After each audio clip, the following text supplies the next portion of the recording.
স্রেফ একটি সরকারি চাকরি পাওয়ার আশায় শ্রমজীবী কর্মজীবী মানুষ রাজপথে জীবন উৎসর্গ করেননি সেদিন।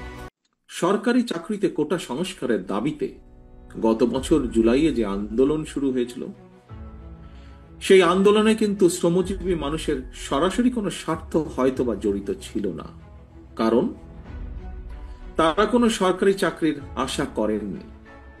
তাহলে প্রশ্ন আসে, পোশাক কারখানার শ্রমিক, রিক্সা চালক, দিনমজুর, ভ্যান চালক, অটোরিকশা চালক, ট্রাক চালক, হেল্পার, সহকারী, দোকান কিংবা রেস্তোরাঁ কর্মী, অথবা বিভিন্ন বয়সের নারী পুরুষ, সকল শ্রেণীর মানুষ কেন সেদিন রাজপথে নেমে এসেছিলেন?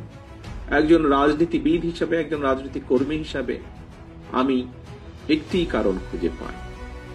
এর কারণ একটাই, দেশের সকল শ্রেণী পেশার মানুষ, দেশপ্রেমিক গণতান্ত্রিকামী জনগণ বিশ্বাস করেছে রাষ্ট্র ক্ষমতায় ক্ষমতালোভী যে ফ্যাসিস্ট যে পালিয়ে গিয়েছে, তারা যদি রাষ্ট্র ক্ষমতায় থাকে, রাষ্ট্র ক্ষমতায় তারা থাকলে কৃষক, শ্রমিক, ছাত্র, জনতা কেউ তাদের গণতান্ত্রিক রাজনৈতিক অধিকার ফেরত পাবে না, কারোরই কোনো ন্যায্য দাবি আদায় হবে না।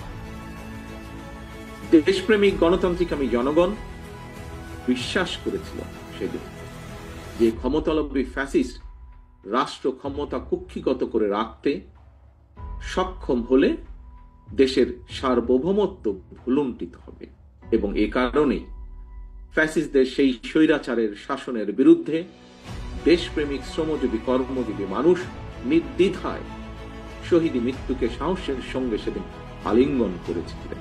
সুতরাং সম্মানের সঙ্গে আমাদের স্মরণ করা দরকার, স্মরণ রাখা দরকার, স্রেফ একটি সরকারি চাকরি পাওয়ার আশায় শ্রমজীবী কর্মজীবী মানুষ রাজপথে জীবন উৎসর্গ করেননি সেদিন।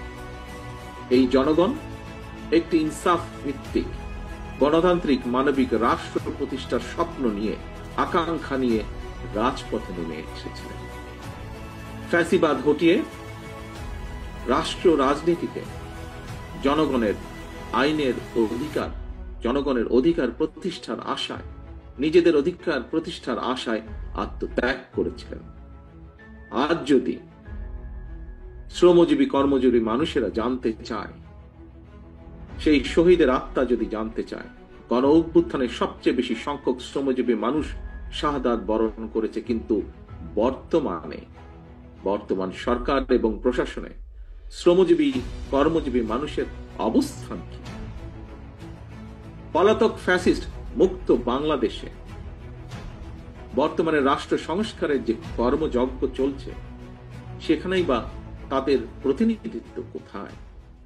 আপনার স্বপ্নগুলো আকাশ ছুবে প্রবাসীর হেলিকপ্টারের মাধ্যমে। বিয়ে, জন্মদিন অথবা যে কোনো বিশেষ প্রয়োজনে হেলিকপ্টার ভাড়া করতে যোগাযোগ করুন স্ক্রিনে দেয়া নাম্বারে। প্রবাসীর হেলিকপ্টার, নিরাপদ ও সাশ্রয়ী বাহনের বিশ্বস্ত নাম।